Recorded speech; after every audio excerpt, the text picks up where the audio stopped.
Absolutely. How would you? कैसी हैं आप? मुझे याद है जब मैं हिंदी मीडियम करके आई थी, you are the one who invited me. Dinner पे हम गए थे आपके वो कैफे, पीरूज कैफे पे। क्या खूबसूरत शाम थी। आई लव रेन, बारिश हुई, कवाली आपने रखी थी मेरे लिए। Wow, that was so beautiful Jiya. क्या खूबसूरत जेस्चर था।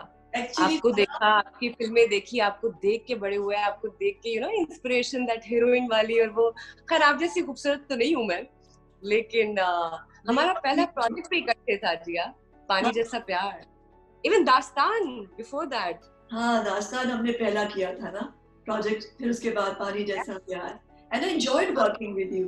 And you know, like I think वो शाम मैंने इसलिए उसका एहतमाम किया था कि मैं बिलीव करती हूँ कि अगर कोई शख्स अच्छा काम करे उसको सेलिब्रेट करना चाहिए। मैंने आपसे सीखा ये।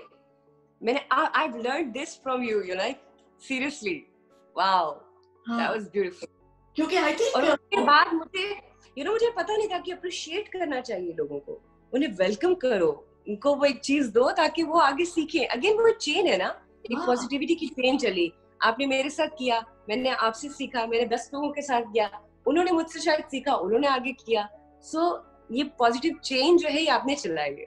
I think ये जो है ना फूल किसी को भेजना, किसी के लिए गिफ्ट खरीदना, ये सब उसी की लड़ी है। क्योंकि आप सेलिब्रेट करेंगे, आप एनर्जी अच्छी देंगे तो ही लोग आगे बढ़ेंगे। मोहब्बत में इतना पावर है, इतनी कशिश है, पावर है। हील कर, हील, हम सब चाहते हैं कि हम हील हो, हमारा बेहतरीन सेल्फ बाहर आए। वो कैसे आएगा अगर एक दूसरे की आई थिंक तारीफ नहीं करेंगे, एक दूसरे को सेलिब्रेट नहीं करेंगे। जिया, कमली आ रही है बहुत जल्दी इंशाल्लाह। अल्लाह करे हालात बेहतर हो जाए दुनिया के, हमारे सबके। तो बड़ी मेहनत की है मैंने उसमें भी, and I am sure you will love it. ये फिल्म है तुम्हारी या सीरियल है? इट्स अ फिल्म, कमली। और किसके साथ? समक खुसट ने डायरेक्ट किए, प्रोड्यूस्ड एंड डायरेक्टेड। बट मैंने उसको अभी वो हश हश था ना उस वक्त जब मैं सवाल कर रही थी कि अभी सीक्रेट था। So now you are coming out with so कमली। प्यारा। सही। अच्छा, बहुत प्यारा नाम है, कमले तो हम सारे हैं। हाँ हाँ, मैं रिलेट कर सकती हूँ उस कैरेक्टर के साथ, खुद को हूँ मैं कमली थोड़ी सी। yes. अगर सबा हम में ये दीवानापन ना हो या इतने पागल ना हो, एक्टिंग आसान काम नहीं है। फिर हम आर्टिस्ट ना हो। हाँ। वो आर्टिस्ट ही क्या जो दीवाना नहीं है। थोड़ा सा तो हाँ, दीवानगी ही तो आपको लेके जाती है और क्या?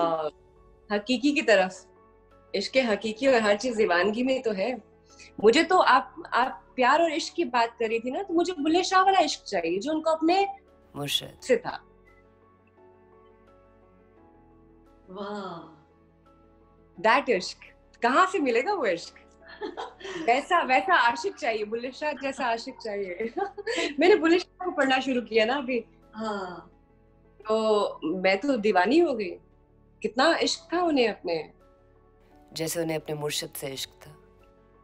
एक्चुअली ये जो इश्क है ना, ये कुछ नहीं देखता, ना जात, ना रंग, ना नस्ल, ना नस्ब, कुछ नहीं। You go beyond. एंड ये पहला कदम है डिवाइन के साथ मोहब्बत का। बिकॉज जब आपको मोहब्बत करना आती है, आप किसी से बालिहाना मोहब्बत करते हैं और फिर इश्क की उस मंजिल की तरफ जाते हैं, तो फिर आपके आहिस्ता आहिस्ता रास्ते आसान होते चले जाते, आसान हो जाते हैं। हाँ। फिर आप देखते हैं अपने इर्द गिर्द और आपको सिर्फ मोहब्बत नजर आती है, बस। जी आपने भी काम किया है, आपने भी चीज देखी होगी, शायद आपने भी एक्सपीरियंस की होगी, मैंने की है। मैं शायद इतनी अच्छी इंसान पहले नहीं थी, ट्रस्ट मी। मुझे इस काम ने वक्त की कदर करना सिखाया, सब्र सिखाया, लोगों से प्यार करना सिखाया। और अब मैं अपने स्पॉट बॉय की भी बहुत इज्जत करती हूँ। मुझे लगता है कि वो हम सबसे ज्यादा मेहनत करता है और वो डिजर्व करता है। पहले ये वाली बात नहीं थी मुझ में, पहले मैं चीजों की ना लोगों की इतना वो समझ आती थी और ना मैं उस तरह से उनकी कदर करती थी। लेकिन मैंने देखा ये काम आपको बहुत सिखाता है। जो आजिज़ी आप में आती है, पता नहीं वो कौन लोग हैं जो कहते हैं एक्टर्स में बड़े टेंट्रम्स होते हैं। नहीं, मुझे लगता है जितना एक्टर सीखता है अपनी लाइफ में, जितना एक्सपीरियंस करता है, वो उतना डाउन टू अर्थ होता है। Do you think सबा ये दुनिया जो है वो एक बेहतर दुनिया होगी जब हम लॉकडाउन से निकलेंगे, या हम वापस वहीं चले जाएंगे, वही रफ्तार बेढंगी, वही लोगों से बहुत अजीबोगरीब बर्ताव? मुझे बड़ा दुख होता है जब हम रेस्टोरेंट में जाते हैं, तो जिस तरह हम अपने जो हमारे लिए जो हमारे फैमिली अलग बैठी होती है और आपके सर्वेंट्स या जो आपके लिए काम करते हैं वो अलग बैठे है ना, और जिस तरह हम उन लोगों अच्छा पता है क्या, अनफॉर्चुनेटली हमारे लोगों की ना मेमोरी बहुत शॉर्ट है, भूल जाते हैं। बहुत बहुत कुछ होता है, बहुत बहुत अजाब आते हैं, बहुत सी चीजें आती हैं, लेकिन हम भूल जाते हैं, ये बड़ा मसला है। शायद कुछ लोगों को बहुत एहसास हो, मुझे बहुत एहसास हुआ है, मैं कभी नहीं भूलूंगी अपना एक्सपीरियंस जो मैंने अभी गुजार रही हूँ, सेल्फ आइसोलेशन। लेकिन मैंने ऐसे लोग भी देखे हैं जो अभी भी सोशल मीडिया पे लोगों को गालियां दे रहे हैं, उनको क्रिटिसाइज कर रहे हैं, तेरा मेरा कर रहे हैं। अरे तुमने नमाज पढ़ी, that's none of your business, ये मेरा और अल्लाह का मामला है। मैंने रोजा रखा है, मैंने नमाज पढ़ी है, मैंने पूरे कपड़े पहने हैं, हमने कुछ भी किया है, मेरा चाहे वो अच्छा अमल है या गंदा है, आपका तो लेना देना ही नहीं है। आप खुदा क्यों बने हुए हैं? यहाँ सब खुदा बने हुए हैं, क्यों? मेरा सवाल है कि ये जवाब तो मैंने उधर जाके देना है, और उसको पता है कि पता नहीं मेरा कितना डीप कनेक्शन है उसके साथ, शायद किसी और का नहीं होगा। तो हम यहाँ बैठे हुए क्यों ये सब चीजें, मसलों के हल भी हम खुद निकाल रहे हैं, लोगों को गुनाहगार भी हम खुद ही ठहरा रहे हैं, और अंजाम से पहले ही हम बता रहे हैं कि भाई ये है आप। हमारे लोगों का मसला है, भूल जाते हैं चीजें। लोगों को फिक्र नहीं करनी चाहिए औरों की, एक्चुअली अपनी फिक्र करनी चाहिए। अपनी फिक्र करें और अपनी जिंदगी खूबसूरत बनाएं, यही तो मसला है। जिंदगी खूबसूरत नहीं होती ना, क्योंकि हम बाकियों की जिंदगी में टांग झांक करने में लगे रहते हैं कि उधर क्या हो रहा है। एक्चुअली जब भी दिल करे ना गॉसिप करने का या किसी की टांग खींचने का, तो एक दरख्त लगा देना चाहिए। That's a good idea.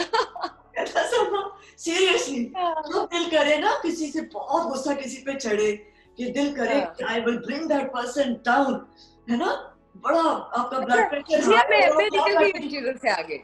मुझे नहीं अब आता किसी पे गुस्सा, पता नहीं क्या हुआ है, अजीब सा हुआ है। इट्स बीन 3 months, मैंने एक नया अपने अंदर एक चेंज देखा, वो बहुत अच्छा है। 3 माह पहले वाली सभा को फिर गुस्सा आता था, दिल चाहता था ग्रजेस से, अब तो ऐसी हो गई, अच्छा यार किसी को मेरी कोई बात बुरी लगी है तो मैं माफी मांग लेती हूँ, मैं मांग लेती हूँ, कोई बात नहीं, छोटी नहीं हो जाऊंगी या कुछ फर्क नहीं पड़ेगा इससे। अगर किसी का दिल साफ होता है तो क्या फर्क पड़ता है, क्या माफ कर देती हो? हाँ, आप कर देती हूँ।